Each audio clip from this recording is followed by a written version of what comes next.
வணக்கம் and welcome to box office. ஒவ்வொரு வீக்கும் release ஆகக்கூடிய படங்களுடைய குயிக் ரிவ்யூ தான் நம்மளுடைய பாக்ஸ் ஆஃபீஸ்ல பார்த்துட்டு இருக்கோம். அந்த வகையில இந்த வீக் ரிலீஸ் ஆகக்கூடிய படங்களுடைய குயிக் ரிவ்யூ வாங்க பார்க்கலாம்.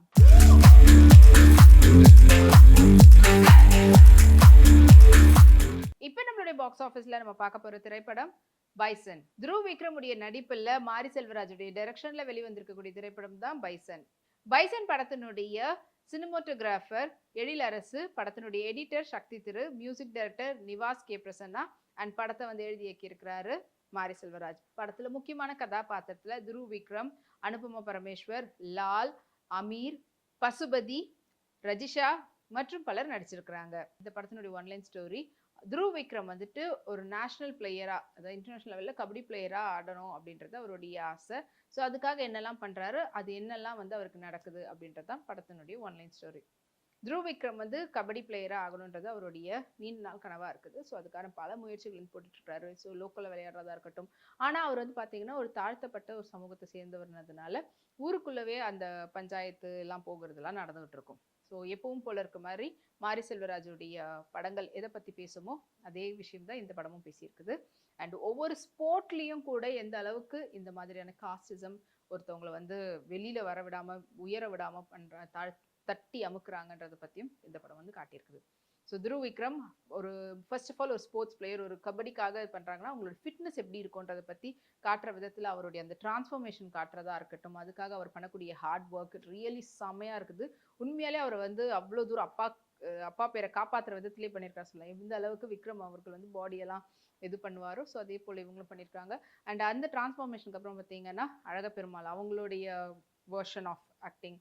அண்ட் இதில் வந்து அவர் எல்லாம் ஃபிட் ஆகி இந்த மாதிரி விளையாடுறதுக்காக நம்ம தயாராகிட்டு இருக்கிறோம், அடுத்தடுத்த கட்ட போகணும்னு நினைக்கும் போது அவர் இந்த ஒரு காரணத்துக்காக அவருடைய பேர் அடுத்த லெவலுக்கு போகாமல் இருக்குது அப்படின்னு தெரிய வரும்போதும் சரி, இல்லைன்னா நம்மளை வந்து இப்படி அடக்கி இது பண்ணணும்னு நினைக்கிறாங்க, இல்லை ஒரு லிஸ்ட்டில் அந்த பேர் இருக்குது அப்படின்னு தெரியும் போது அது எப்படியெல்லாம் வந்து அவாய்ட் பண்ண ட்ரை பண்ணுறாங்கன்னு அது தெரிய வரும்போது அவர் ரியாக்ட் பண்ணுறதா இருக்கட்டும். இதுக்கப்புறமா அவங்க வந்து அவங்க அப்பாவுக்கும் பையன் வந்து ஒரு பிளேயர் ஆகிட மாட்டானா, ஒரு கபடி பிளேயரா அப்படின்ற மாதிரி அவர் எதிர்பார்க்கக்கூடிய விஷயங்கள். அண்ட் அதுக்கப்புறமா இதுக்கு நடுவில் ஒரு சின்னதாக ஒரு மைல்டான ஒரு லவ் ஸ்டோரி அண்ட் தங்கச்சியோடு இருக்கக்கூடிய அந்த ஒரு ஒரு சகோதரத்துவம் அதை பற்றி.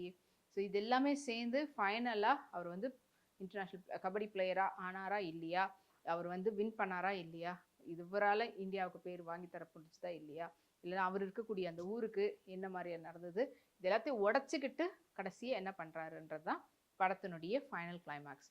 மொத்தத்தில் துருவ் விக்ரமுடைய ஆக்டிங் பெர்ஃபார்மன்ஸ் ஆரம்பத்திலே சொன்ன மாதிரி தான் எக்ஸலண்ட்டான ஒரு பெர்ஃபார்மன்ஸ். அப்படி ஒரு ஹார்ட் கோர் பெர்ஃபார்மன்ஸ் வந்து கொடுத்துருக்காரு. அவருடைய ஒர்க் அவுட்லேருந்து எல்லாமே. அதே போல் ரஜிஷாவாக இருக்கட்டும், ஆல்ரெடி வந்து அவங்களுடைய பெர்ஃபார்மன்ஸ் நிறைய படத்தில் பார்த்துருக்குறோம், ரொம்பவே எக்ஸ்ட்ராடினரியாக இருந்தது. அண்ட் லால் அவர்களாக இருக்கட்டும், அதுக்கப்புறம் பசுபதியாக இருக்கட்டும், அமீர் அவங்களதா இருக்கட்டும், அழக பெருமாள் அளந்து வச்ச மாதிரி அவங்களுடைய அந்த ஸ்க்ரீனில் வரும்போது பண்ணக்கூடிய அந்த பெர்ஃபார்மன்ஸ் இருக்குது பார்த்தீங்களா, ரொம்பவே ஆப்டாக கரெக்டான லெவலில் நம்மளுக்கு அந்த எமோஷனலாக இருக்கட்டும், வெறித்தனத்தை வெளியில் கொண்டு வர்றது அப்படின்ற மாதிரி எல்லாத்தையும் வந்து கரெக்டாக கன்வே பண்ணியிருக்காங்க. அனுபமா பரமேஸ்வர் சூப்பரான ஒரு பெர்ஃபார்மன்ஸ். அண்ட் அதுவும் எஸ்பெஷலி அவங்க ரெண்டு பேருடைய காம்பினேஷன் வரக்கூடிய இதில் ரொம்ப நல்லாயிருக்கும். இது எல்லாத்துக்கும் வந்து கரெக்டான லெவலில் கரெக்டான மியூசிக்கில் கன்வே பண்ணியிருக்காரு நிவாஸ் கே பிரசன்னா. அவருடைய மியூசிக் நிஜமாலே ஆன் ஸ்க்ரீன் பேக்ரவுண்டுக்காக இருக்கட்டும் இல்லைன்னா பாடல்களாக இருக்கட்டும் எல்லாமே சூப்பராக இருந்தது. அண்ட் சினிமாட்டோகிராஃபர் எழிலரசு அவங்களுக்கு ஒரு தனித்துவமான ஒரு பாராட்டு கொடுத்தாகணும் அவருடைய பியூட்டிஃபுல்லான சினிமாட்டோகிராஃபிக்கு. அண்ட் அதே போல் எடிட்டர் உண்மையாலே அவருடைய வேலையை கரெக்டாக பண்ணியிருக்கார் சக்தி. ஓவராலாக ஆஸ் எ டீமாக அவங்களுடைய வேலையை கரெக்டாக பார்த்து இந்த படத்துக்கு தேவையான hard work full and full கொடுத்துருக்குறாங்க. ஸோ ஒரு ஸ்போர்ட் ஜேர்னலில் வந்திருக்கக்கூடிய இந்த திரைப்படத்தோட சேர்ந்து காஸ்டிசம் பற்றியும் பேசியிருக்காங்க மாரி செல்வராஜ். டெஃபினெட்லி அவருடைய பேட்டர்ன் ஆஃப் மேக்கிங் வந்து பிடிக்குன்றவங்களுக்கு இந்த படம் வந்து உண்மையிலே பார்க்கணும் அப்படின்ற ஆர்வத்தில் இருப்பீங்க. ஸோ இந்த வீக்கெண்ட் வந்து ரிலீஸ் ஆயிருக்கு, தியேட்டரில் போய் பாருங்கள். இந்த வீக் ரிலீஸ் ஆன படங்களுடைய குவிக் ரிவ்யூ பார்த்துருப்பீங்க. அது தீபாவளியை முன்னிட்டு சூப்பர் படங்கள்லாம் வெளியே வந்திருந்தது.